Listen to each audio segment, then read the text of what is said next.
Hai. Hai. Hai, Hai, gue Elza Novita Rahmawati. gua Rifki Akmal Fadila. Gue Tiffany. Gue Davin. Gue Taya Salsabila, Kita mahasiswa ilmu komunikasi. Universitas. Semerci Buana. Nah, sekarang gue Tiffany mau ngejelasin definisi komunikasi nonverbal dan verbal. Komunikasi nonverbal itu apa sih? Komunikasi nonverbal itu ialah komunikasi yang pesannya nggak disampaikan lewat kata-kata. Contohnya kayak bahasa isyarat, bahasa tubuh, ekspresi wajah, penggunaan simbol-simbol, penekanan, dan intonasi. Nah, fungsinya itu untuk mengirimkan sebuah makna. Terus yang kedua, mempengaruhi orang lain. Yang ketiga, mengatur alur percakapan. Dan yang terakhir, mengekspresikan identitas kita. Terus kalau komunikasi verbal tuh kayak gimana? Komunikasi verbal itu kebalikannya, komunikasi yang menggunakan tulisan maupun lisan. Contohnya kayak chatting lewat handphone, pidato di depan umum, rapat dan diskusi, penulis novel. Terus juga guru mengajar di depan siswa ataupun dosen di depan mahasiswanya. Fungsi umum dari komunikasi verbal, yang pertama ada penamaan. Terus yang kedua, jalur interaksi dan transmisi informasi. Yang ketiga, menonjolkan artikulasi dan informasi. Yang keempat, alat sosialisasi yang efektif. Dan yang terakhir, sebagai sarana pengembangan bahasa. Nah, selanjutnya teman-teman gue bakal ngebahas hasil diskusi kita tentang 2 jurnal yang berkaitan sama komunikasi nonverbal dan verbal. Gue sama Elsa mau sharing ke kalian terkait komunikasi nonverbal terhadap kepuasan pelanggan. Pada dasarnya, komunikasi digunakan untuk menciptakan atau meningkatkan aktivitas hubungan antar manusia atau kelompok. Organisasi dapat menggunakan berbagai jenis komunikasi nonverbal agar pelanggan dapat menangkap pesan positif dari organisasi. Apabila pelaku organisasi dapat belajar mengelola pesan yang dibuat dengan bahasa isyarat, maka akan dapat melakukan komunikasi dengan baik. Bahasa nonverbal dapat digunakan sebagai alat efektif untuk menarik pelanggan karena dapat memberi citra yang positif bagi organisasi yang dapat mempengaruhi kredibilitas organisasi atau perusahaan tersebut. Komunikasi nonverbal yang dilakukan dengan tepat akan sangat efektif dalam menciptakan kepuasan pelanggan. Jadi, komunikasi nonverbal dapat dipergunakan sebagai sarana untuk menarik pelanggan. Komunikasi nonverbal dapat diwujudkan melalui cara berbicara, pandangan mata, cara senyum, ekspresi wajah, penampilan, dan bahasa tubuh yang lain. Melalui komunikasi nonverbal, pelanggan akan merasakan secara langsung bagaimana pemberi layanan dalam memperlakukan mereka. Melalui komunikasi nonverbal, orang dapat mengambil suatu kesimpulan tentang berbagai macam perasaan orang, baik rasa senang, benci, cinta, rindu, marah, emosi tidak setuju, maupun berbagai macam perasaan lainnya. Gua bersama Caca akan membahas jurnal tentang komunikasi verbal di keluarga Indigo. Indigo.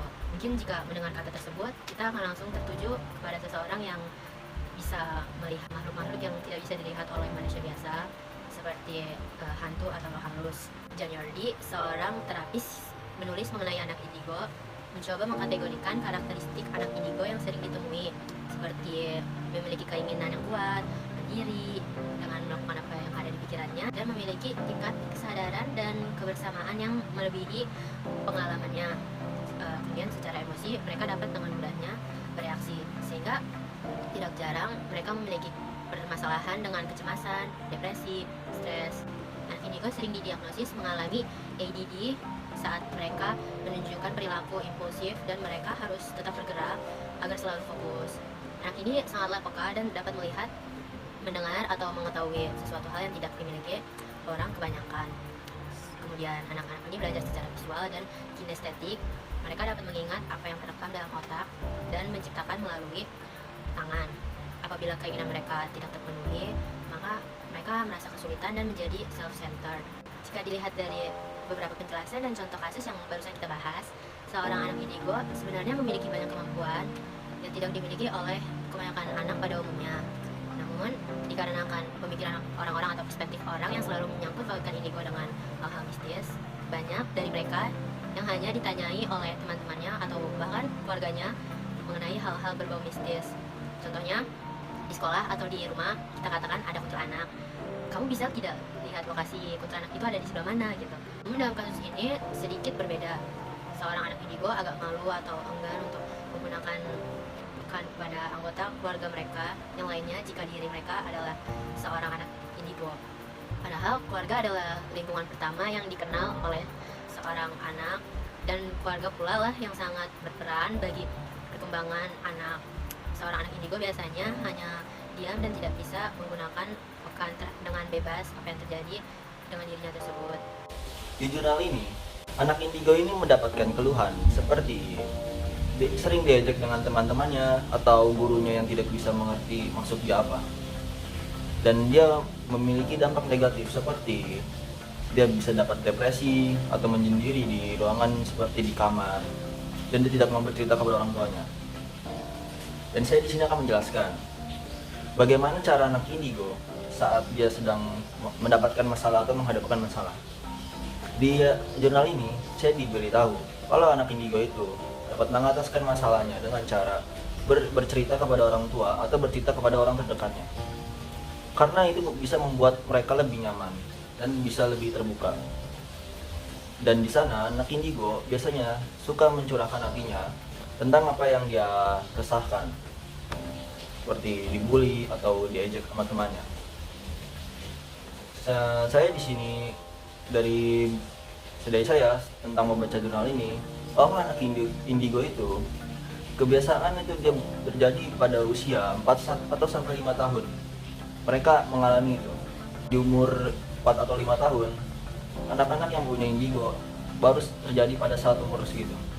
Nah, dari pembahasan kedua jurnal tersebut, kita bisa nyimpulin bahwa dari jurnal yang pertama itu, pengaruh komunikasi nonverbal terhadap kepuasan pelanggan itu cukup besar karena pelanggan bisa mengetahui dia tuh lagi diperlakuin kayak gimana sama yang ngelayanin dia, karena pelanggan bisa ngeliat yang ngelayanin dia ini lagi ngerasa sedih kah, seneng kah dari ekspresi wajah dan intonasi pelayan tersebut.